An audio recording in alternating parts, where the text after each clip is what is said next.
जय हिंद व्यूअर्स, स्वागत है आपका त्रिशूल डिफेंस एकेडमी में। तो 90 डेज हमारे पास लगभग 90 डेज हैं। तो इसमें कैसे हमें मैथ्स की प्रिपरेशन करनी है ताकि हमारा रिजल्ट बहुत ही बेहतर आए, इनफैक्ट मैथ में हम क्रैक करें, बहुत ही बेहतर करें मैथ्स में। तो इसके लिए त्रिशूल डिफेंस एकेडमी लेकर आए हैं आपके लिए 90 डेज प्लान, जिसमें मैथमेटिक्स, इंग्लिश भी और आपके बाकी सब्जेक्ट्स हैं उनके पूरे प्लानिंग होंगी। तो फिलहाल I am a math teacher, तो मैथ की हम यहाँ पर डिस्कशन करने जा रहे हैं। 90 डेज के प्लान को डिस्कशन करेंगे, देखेंगे कौन से एसेंशियल पार्ट्स हैं जो आपको फॉलो करने हैं, कौन से छोटी छोटी ऐसी चीज़ें हैं जो आपको समझनी है। तो चलिए स्टार्ट करते हैं। 90 दिन हमारे पास हैं। इन 90 दिनों में इतना हमें पावरफुल बनना है कि मैथमेटिक्स में हमें कोई दिक्कत ना आए। जब हम एग्जामिनेशन हॉल में बैठें तो हमें मैथ्स के क्वेश्चन में कोई दिक्कत ना आए। तो चलिए देखते हैं इसके लिए प्लानिंग कैसे हमें सेट करनी है। तो सबसे पहला काम आपको क्या करना है कि एक पर्टिकुलर टाइम टेबल बनाना है। देखो, मैथ की स्टडी जो होती है वो एक नॉर्मल स्टडी नहीं है। उसके लिए ऐसा नहीं है कि किसी दिन आपने 1 आवर पढ़ा, फिर अगले दिन 2 घंटे पढ़ा, फिर तीसरे दिन 3 घंटे या अगले दिन फिर आधे घंटे। ये जो इरेगुलरिटी है ये आपको किल करती है। तो अभी भी आपके पास टाइम है। ये आपको जो स्लॉट है, जो 90 डेज़ का अप्रॉक्सीमेटली जो स्लॉट आपका आ रहा है, इसमें आपको करना क्या है कि एक पर्टिकुलर टाइम टेबल सेट करना है। मेरा सजेशन ये रहता है कि आप एटलीस्ट कम से कम एटलीस्ट आपको 4 आवर्स तो देने ही देने। मिनिमम 4 घंटे का एक टाइम टेबल सिर्फ और सिर्फ मैथ्स के लिए आपको बनाना है, सिर्फ मैथ्स के लिए मिनिमम। अगर इसको और ज़्यादा बढ़ा लिया तो और अच्छी बात है, बट मिनिमम 4 आवर आपको देना है। मैथ एक इम्पॉर्टेंट पार्ट है, मैथ एक डिफ़िकल्ट पार्ट है, तो ऑफ कोर्स आपको टाइम देना पड़ेगा। मैथ इतना आसान भी नहीं होता, मैथ एक टाइम टेकिंग सब्जेक्ट है, तो आपको इसमें समय देना पड़ेगा। तो मिनिमम आपको 4 घंटे आज के दिन से आप डिसाइड कर लो कि मिनिमम 4 आवर्स हमें देना है। मैक्सिमम आप बढ़ा के 5 घंटे, 6 घंटे, 7 घंटे कर लो, कोई दिक्कत नहीं है। जितना ज़्यादा आपकी प्रैक्टिस मैथ में होगी उतना ज़्यादा आपके जाने के चांसेस बनेंगे। तो बच्चों, आज से ही एक टाइम टेबल एक फिक्स कर लीजिए अपने लिए, सिर्फ मैथ्स के लिए। बाकी सब्जेक्ट मैं नहीं कहता, बाकी के भी टाइम टेबल आप बनाएं, बट जहाँ तक मेरा सजेशन है कि एटलीस्ट आप 4 घंटे मैथमेटिक्स के लिए निकालें, जो कि आने वाले समय में आपके लिए बहुत ही ज़्यादा इम्पोर्टेंस है। ठीक है, तो टाइम टेबल की प्लानिंग जहाँ तक मेरा सजेशन है, मिनिमम 4 आवर्स का आप रखोगे सिर्फ मैथ्स के लिए। इसको आप इंक्रीज, जैसे जैसे एग्ज़ाम नज़दीक आएगा आप इसको इंक्रीज़ कर लेना। चलिए, दूसरी स्ट्रेटेजी हमें क्या फॉलो करनी है, रिवीजन। आपको रिवीजन पे बहुत ज़्यादा ध्यान देना है, और रिवीजन करते समय MCQs of previous year question, यानी कि आपको प्रीवियस ईयर के क्वेश्चन ज़्यादा लगाने हैं। यकीन मानिए, जितना ज़्यादा आप प्रीवियस ईयर के क्वेश्चंस को लगाए रहेंगे, आपके आगे बढ़ने के चांसेस बहुत ही ज़्यादा बढ़ जाएंगे।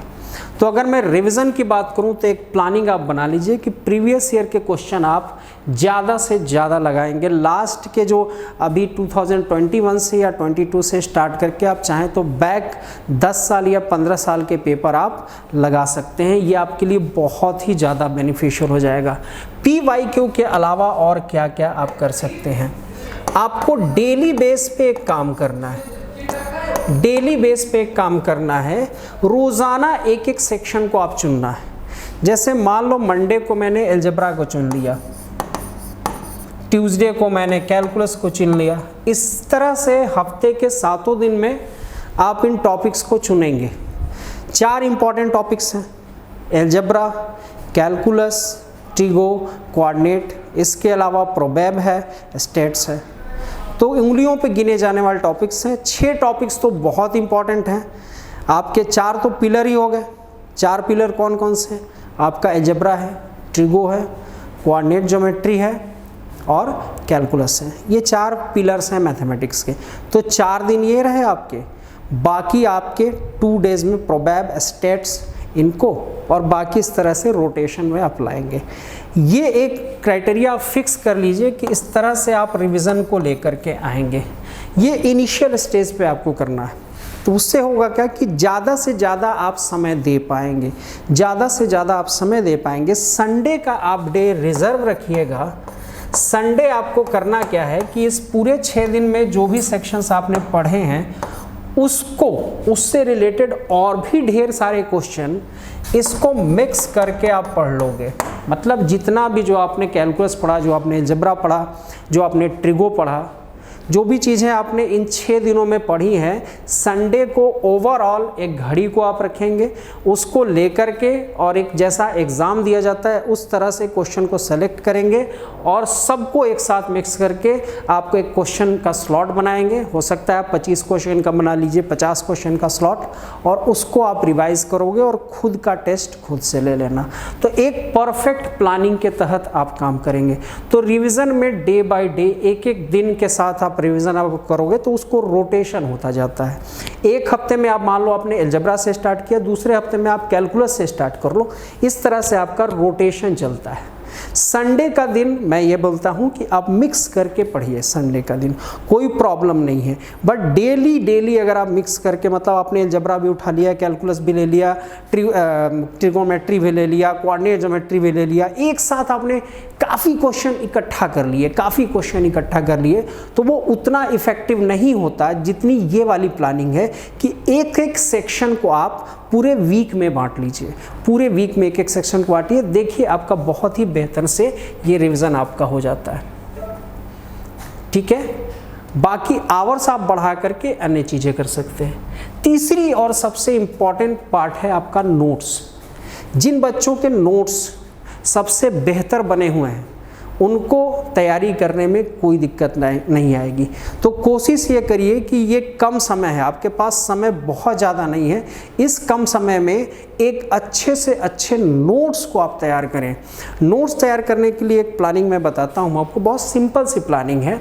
देखिए, जैसे मान लो अलजेब्रा का आपको कॉम्प्लेक्स नंबर का तैयार करना है,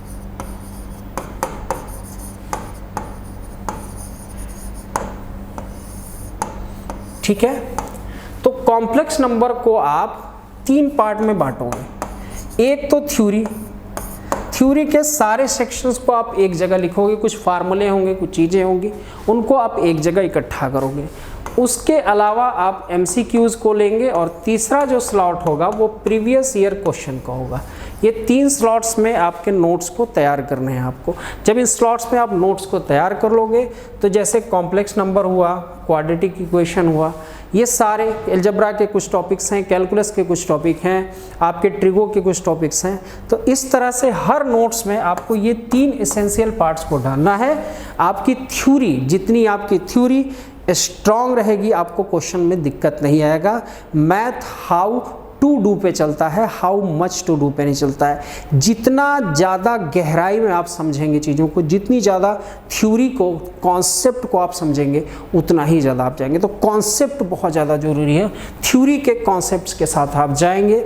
इसके अलावा MCQ जहाँ से भी आप बटोर सकें, कॉम्प्लेक्स नंबर से रिलेटेड जहाँ से भी NDA लेवल के MCQs मिल रहे हैं, कोशिश करेंगे कि ज़्यादा से ज़्यादा MCQs को इकट्ठा करके एक नोट्स को बनाएं, ताकि एग्जाम टाइम आते आते आपका रिवीजन बहुत अच्छा हो जाए। समय हमारे पास कम है तो इकट्ठा चीज़ें रहेंगी, MCQs इकट्ठा रहेगा बहुत सारा, तो हमारे लिए काम आसान रहेगा। जैसे कॉम्प्लेक्स नंबर को ओपन किया और उसके MCQs और PYQ साथ ही साथ सारे के सारे लगभग 10 या 15 साल के PYQ आपने टोटल लगा लिए। यकीन मानिए आप बिल्कुल ये स्ट्रॉन्ग लेवल पे होंगे। कॉम्प्लेक्स नंबर या अलजेब्रा के किसी सेक्शन में, या फिर कैलकुलस के किसी सेक्शन में, या फिर ट्रिगो के किसी भी सेक्शन में आप एक टॉप लेवल पे रहेंगे। तो ये तरीका होता है, इस तरह से आप अपने नोट्स को तैयार करिए। हो सकता है कुछ डिफरेंट बच्चे अपने तरीके से नोट्स को तैयार करना चाहें, बट ठीक है, आप अपने तरीके से भी तैयार कर रहे हैं, बट वो नोट्स आपके परफेक्ट होने चाहिए। अगर आपको ऐसा लगता है कि मैं जिस तरीके से नोट्स तैयार कर रहा हूँ बहुत परफेक्ट है, तो बेटा बहुत अच्छी बात है, आप उसी तरीके। लेकिन कुल कहना यह है कि नोट्स आपके तैयार जरूर होने चाहिए। एग्ज़ाम टाइम में आप पूरी बुक को लेकर के नहीं पढ़ेंगे, आपके पास समय बहुत ज़्यादा नहीं है इस वक्त, तो बुक को लेकर के नहीं पढ़ना है। 90 डेज़ की प्लानिंग में अगर आपको सक्सेस करना है तो आपको नोट्स खुद के बहुत अच्छे तैयार करने हैं, ताकि जैसे जैसे एग्ज़ाम नज़दीक आएगा आप बुक से थोड़ा हटते जाएंगे, बुक की हेल्प कम लेंगे, अपने नोट्स से ज़्यादा क्वेश्चन करेंगे। ठीक है, तो नोट्स जरूर तैयार करेंगे आप। आगे बढ़ते हैं। आगे की प्लानिंग ये देखिए, ये सबसे इंपॉर्टेंट पार्ट है। अक्सर बच्चे इस पे ध्यान नहीं देते हैं, और ये बार बार मैं बोलता हूँ बच्चों से, बार बार मैं एक ही चीज़ बोलता हूँ कि ये जो दो चीज़ें हैं ये आपको करनी है, question selection and question rejection. मैं ये नहीं कहता कि आपको क्वेश्चंस छोड़ने हैं, नहीं, ये मैं नहीं बोल रहा हूँ। मैं ये बोल रहा हूँ कि क्वेश्चन सिलेक्शन, देखिए मान लिए किसी बच्चे का, कोई बच्चा ए है, कोई बच्चा बी है, कोई बच्चा सी है, कोई बच्चा डी है। मैं 4 बच्चों के एग्जाम्पल लेता हूँ कि एक बच्चा ए, एक बच्चा बी, एक बच्चा सी है, एक बच्चा डी है। मान लो किसी का कैलकुलस बहुत स्ट्रॉन्ग है, किसी का अलजेब्रा बहुत स्ट्रॉन्ग है, किसी का ट्रिगो स्ट्रॉन्ग है, किसी का कोऑर्डिनेट स्ट्रॉन्ग है, किसी का स्टेट्स स्ट्रॉन्ग है, प्रोबेब स्ट्रॉन्ग है। अपने स्ट्रॉन्ग की ओर जाना है, आपको ज़्यादा से ज़्यादा उन टॉपिक्स को तैयार करना है जो ज़्यादा आते हैं। आपकी स्ट्रेंथ जहाँ पे है, जहाँ पे आप बहुत ही ज़्यादा वीक हैं, बहुत ही ज़्यादा वीक हैं, उन टॉपिक्स को थोड़ा सा आप कोशिश करिएगा कि उनको बाद में आप सेलेक्ट करें। सिलेक्शन और रिजेक्शन का ये मतलब कतई आप ना समझिएगा कि पूरा क्वेश्चन ही आपको छोड़ना है। सिलेक्शन और रिजेक्शन का मतलब है कि जब आपके सामने पेपर आता है तो आप अपने लिए किन क्वेश्चन को पहले सेलेक्ट करते हैं, कौन से ऐसे टॉपिक्स के क्वेश्चन हैं जिनको आपको पहले सेलेक्ट करना है। अगर आपका कैलकुलस बहुत अच्छा है तो कैलकुलस को आपने पहले सेलेक्ट किया कि भाई इससे बहुत बढ़िया मैं कर सकता हूं, उसके बाद फिर अलजेब्रा की ओर गए, फिर अवाकी के सेक्शन की ओर गए। तो जो क्वेश्चन में आप बिल्कुल फुली कॉन्फिडेंट हैं कि मैं कर पाऊंगा इसे, उन क्वेश्चंस का सिलेक्शन आप तुरंत कर लीजिए। जैसे ही आप घुसेंगे पेपर आया, आपने सिलेक्शन को स्टार्ट किया। ऐसा नहीं कि रैंडमली पूरा पेपर पढ़ा। जनरली हम क्या करते हैं कि पूरे पेपर को पढ़ते हैं, ऐसा नहीं करना है। पूरा पेपर आप पढ़ेंगे ग्रेजुअली, आपके पास बहुत समय होगा, बिल्कुल पढ़ेंगे, एक एक पेज के क्वेश्चन को पढ़िए। बट सबसे पहले पेपर हाथ में आया तो आप अपनी स्ट्रेंथ की तरफ जाएंगे, क्वेश्चन का सिलेक्शन करेंगे। उन सेलेक्टेड क्वेश्चन से आप देखेंगे कि कितना ऐसा है कि मैं 100% श्योर हूँ कि वो सही हो जाएगा। गलतियों के चांसेस बिल्कुल कम है, गलती आपको करना ही नहीं है। जितनी कम नेगेटिव मार्किंग होगी आपके आगे जाने के चांसेस उतनी ही बढ़ जाएंगे। मैं तो हर बच्चे को बोलता हूं कि अननेसेसरी, बाई चांस आपको कोई चीज नहीं आ रही है या कोई चीज बहुत लेंदी है, 1 या 2 या 3 प्रश्न, चलो या 4 प्रश्न ऐसे हो गए जो कि बहुत लेंदी है, आपको नहीं आ रहा है, आप फंसे हुए हैं वहां पे, तो प्लीज़ वहाँ ना फंसिए, वहाँ से उसको सर्कल करके आप बाकी के क्वेश्चन जो आपकी स्ट्रेंथ है उनको आपको पहले करना है ताकि रिलैक्स हो जाएं। फिर आप जो बचे हुए क्वेश्चन हैं जो आपके लिए डिफ़िकल्ट लग रहे थे उन पे उसके बाद आ पाएंगे। जब ये चीज़ करते हैं तब आप बिल्कुल रिलैक्स रहते हैं। सपोज करिए कोई बच्चा सी है, उसकी ट्रिगो बहुत स्ट्रॉन्ग है बट कैलकुलस एवरेज है, उसका कोऑर्डिनेट सेक्शन एवरेज है, लेकिन ट्रिगो बहुत ज़्यादा इंपॉर्टेंट है, बहुत अजय स्ट्रॉन्ग है। अब उस बच्चे ने क्या किया कि जाके टूट पड़ा कोऑर्डिनेट सेक्शन पे जो उसका एक एवरेज पोर्शन था, कैलकुलस को देखने लगा, पहले उन्हीं क्वेश्चंस को अटेम्प्ट करने लगा कि मुझे एनी हाउ करना है। तो वहाँ से अगर आपका समय ज़्यादा चला जाता है 5 या 6 मिनट, तो फिर आपको दिक्कत आती है। तो प्लानिंग यही रहेगी कि क्वेश्चन सिलेक्शन और क्वेश्चन रिजेक्शन के जो टॉपिक्स हैं, जो भी आपको स्ट्रॉन्ग जोन है, आपको इन 90 डेज में अपने स्ट्रॉन्ग जोन को देखना है कि अपने मेरा स्ट्रॉन्ग जोन कौन सा है, उसी स्ट्रॉन्ग जोन पे आपको वर्क करना है। तो अपने स्ट्रॉन्ग जोन पे बच्चों वर्क करिए। हर बच्चे का अपना अलग अलग स्ट्रॉन्ग जोन होता है और उससे आप सेलेक्ट करिए कि आप उन स्ट्रॉन्ग जोन के थ्रू जा रहे हैं तो आप कितने नंबर्स के क्वेश्चंस कर पा रहे हैं। 60 प्लस पे आप हैं या 70 प्लस तक क्वेश्चन कर पा रहे हैं तो आप बेहतर स्कोर हो जाएंगे। चलिए आगे बढ़ते हैं। इंपॉर्टेंट टॉपिक्स यहाँ पे मैंने रखा है। ऑन एन एवरेज जो 10 साल 15 साल का एक एनालिसिस निकाला है लगभग, उससे लेकर के मैंने इंपॉर्टेंट टॉपिक्स को रखा है। इसको आप देखेंगे, यहाँ पे मैं कुछ चीज़ें पर्टिकुलर आपको बता दूं जहाँ से आप बेहतरीन से बेहतरीन स्कोर कर सकते हैं।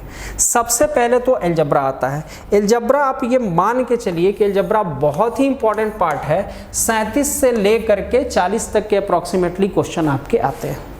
37 से लेकर 40 से 41 तक आपके प्रश्न आएंगे। अलजेब्रा एक इम्पॉर्टेंट पार्ट है। अलजेब्रा का जहाँ भी अलजेब्रा के अंदर भी जो स्ट्रॉन्ग जोन है वो उसको आप पहले करेंगे। मान लिए किसी बच्चे का सीक्वेंस एंड सीरीज बहुत अच्छा है, क्वाड्रेटिक इक्वेशन बहुत अच्छा है, तो छोटे छोटे ये स्लॉट्स हैं, इनको आपको अच्छे से तैयार करना है।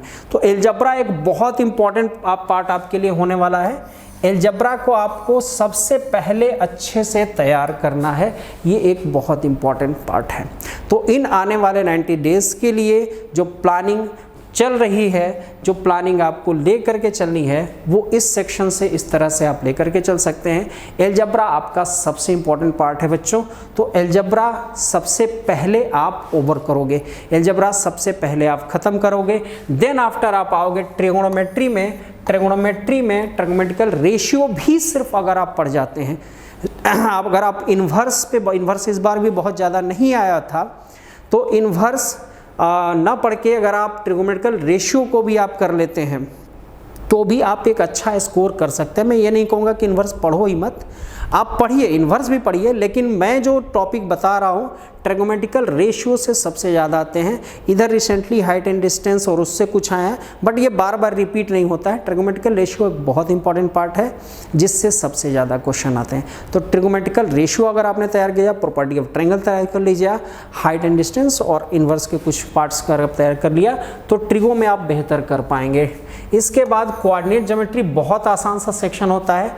लगभग 7 से 10 या 11 तक के क्वेश्चंस आपके आते हैं हर साल।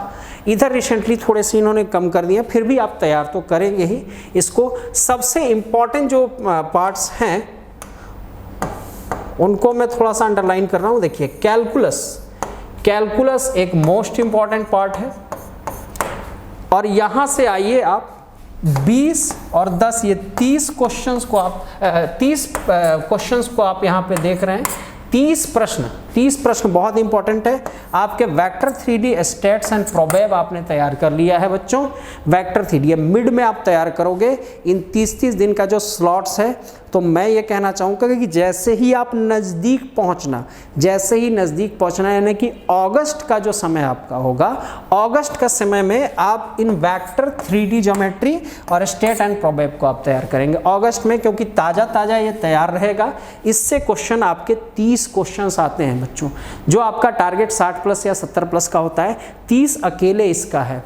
तो इसको आप अगस्त के बिल्कुल बिगिनिंग से जब आप स्टार्ट करोगे, तो बिल्कुल आपको उस वक्त हर एक फ्रेम यहाँ पे, उसके पहले ये सारी चीज़ें आप ओवर कर लीजिएगा।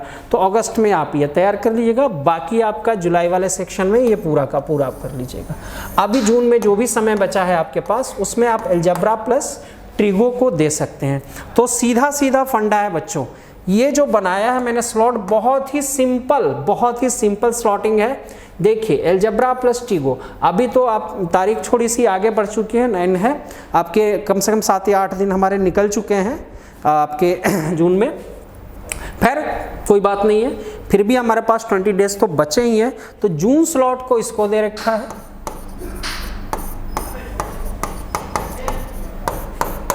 जुलाई इसको दे रखा है, और अगस्त इसको दे रखा है। एक सिंपल सा फंडा है। देखिए, अलजेब्रा ट्रिगो आपने इसमें कंप्लीट कर लिया, जुलाई में आपने कोऑर्डिनेट कैलकुलस सेक्शन आपने कंप्लीट कर लिया। ये छोटे हैं तो आपके पास जुलाई में भी काफ़ी समय बचने वाला है, और वेक्टर 3D आपने अगस्त में ख़त्म कर लिया। यहाँ से भी आपके बाकी आप एटलीस्ट 2 हफ्ते, एटलीस्ट कम से कम 12 दिन तो मान के चलिए कि ओवरऑल रिवीजन का आप रखने वाले हैं, क्योंकि इस बार सितंबर में बहुत जल्दी आपके एग्जामिनेशन हो रहे हैं। तो 2 हफ्ते इधर के आप स्लॉट्स को रखेंगे।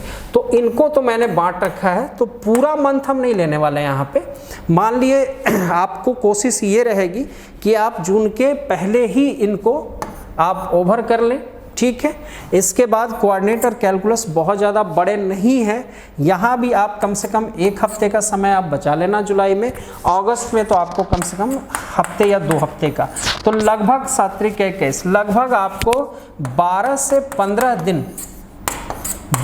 15 दिन यहाँ पे आपको अपने रिवीजन के लिए बचा कर रखने हैं, 2 हफ्ते या 3 हफ्ते। अच्छा, यहाँ मैंने बोला कि रिवीजन आप अचानक नहीं कर पा रहे हो, आप स्लॉटिंग मैंने बताया था, अभी तो आप रिवीजन रोज ही कर रहे हो। मैंने जो टाइम टेबल बताया था उस टाइम टेबल में 1 या 1.5 घंटे का स्लॉट रोज के रिवीजन का आपको रखना है।